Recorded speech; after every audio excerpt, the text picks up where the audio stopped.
Добрый день, друзья! День защиты детей – один из самых старых международных праздников. Появился он 1 июня 1925 года. В этот день китайский консул в Сан-Франциско устроил праздник для детей-сирот из Китая, которые живут в США. В 1949 году, 1 июня, решено было считать Международным днем защиты детей. А еще через год День защиты детей стал ежегодным праздником. У этого дня даже появился свой флаг. Он похож на простенький детский рисунок, зеленый фон, в центре которого земной шар. На шаре стоит 5 разноцветных детских фигурок, гораздо больше самой Земли. Это символ того, что благополучие детей – высшая ценность в мире, в любых странах и среди людей любых национальностей. Официально День защиты детей празднуется 1 июня. Ведь дети так любят лето и так ждут его. Но в разных странах праздник детей может отмечаться и в другие дни. Ведь у каждой страны свой обычай празднования Дня детей. Почему так важен День детей? Каждый год он напоминает нам о том, что нельзя забывать. Дети очень дороги взрослым. Взрослые должны стараться сохранить детство. Сегодня, ввиду сложившихся обстоятельств, Волоконовский районный краеведческий музей предлагает вам, наши дорогие зрители, познавательный и увлекательный видеообзор по залу природы нашего музея. Сегодня мы познакомимся с миром животных Волоконовского края. Посмотрите, какой необычный зал! Мы как будто попадаем с вами на лесную поляну. Кругом и на траве, и на ветках деревьев мы видим животных и птиц. И сегодня мы познакомимся с некоторыми из них.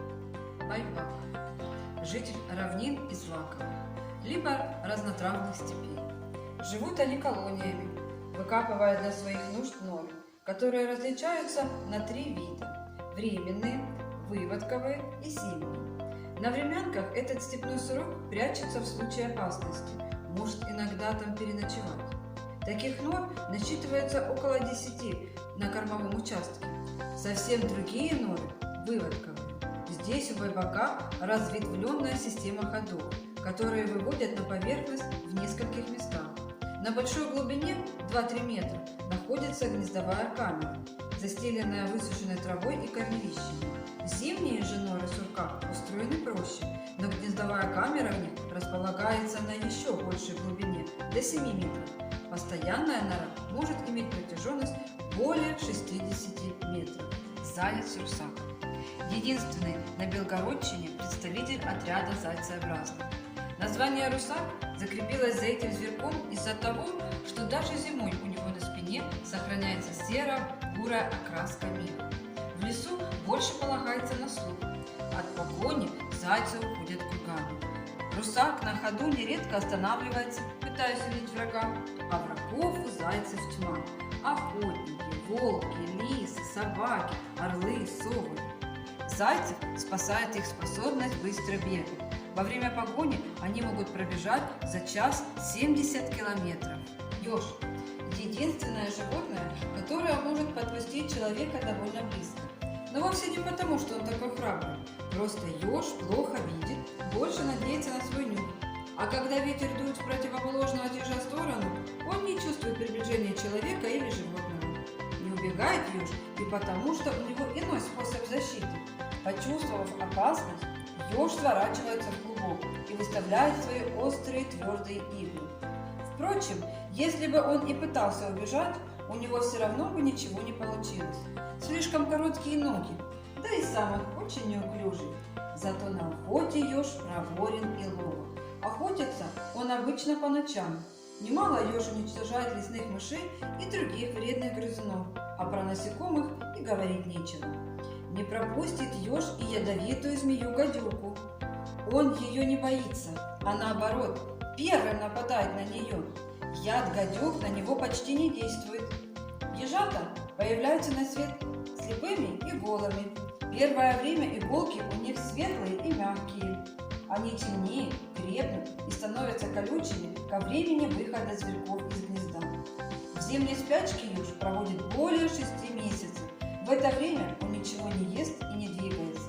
Спит Спит он, свернувшись клубком в логове под глубоким сугробом, как под толстым пушистым одеялом. Так еж спит всю зиму до весеннего солнышка. Конь лесной – это ловкое и быстрое животное, очень умное, хитрое и осторожное. В случае нужды хорек отлично защищается, кусается и пускает в ход вонючую жидкость, которая часто сбивает со следа собак. Поедает крыс, мышей и даже ядовитых гадюк, от укусов которых совершенно не страдает. Если во время охоты хорьку не попалось что-нибудь вкусное, он без особых переживаний начинает уплетать кузнечиков и улиток, ворует мед у лесных пчел, ест плоды и даже ныряет в реку за рыбой. Лиса хорошо приспосабливается к различным условиям обитания и к различным составам в корму. Основу рациона составляют мелкие грызуны, молодняк пернатой дичи и зайца. Бывает, ворует домашних птиц. Разнообразие в меню вносят фрукты, ягоды и зелень. Для выведения потомства лисы роют норы, либо занимают чужие жилища, например, барсуков или сурков. Косуля – это мелкий олень с коротким туловищем, немного напоминающим козу. Летом косули золотисто-рыжего цвета, а зимой их окрас сменяется на серый. Косули в теплое время года предпочитают травянистые корма и кустарники, а поздней осенью и зимой – побеги и листья лиственных деревьев и кустарников, а также крупностебельные травы. Кабан – массивное, внушительное животное. Он вооружен острыми, как бритва, клыками, длиной около 15 сантиметров. Кабан отлично плавает. В поисках корма или спасаясь от погони, кабаны переплывают реки и даже широкие озера. Кабаны часто используют клыки не только для обороны. С помощью клыков кабан выкапывает из земли червей, личинок, а также клубни и корневища. Кабаны живут стадами от 5 до 15 животных. На этом наш рассказ подошел к концу. И хотелось бы закончить такими словами. Этот праздник самый главный среди праздников на свете. Его встретят во всех странах, ведь нужна защита детям. В этот праздник пусть все дети не прольют ни капли слез, пусть везде, на всей планете принимают их всерьез. Каждый пусть ребенок знает, что семья им дорожит и от всех проблем на свете оградит и защитит. С праздником!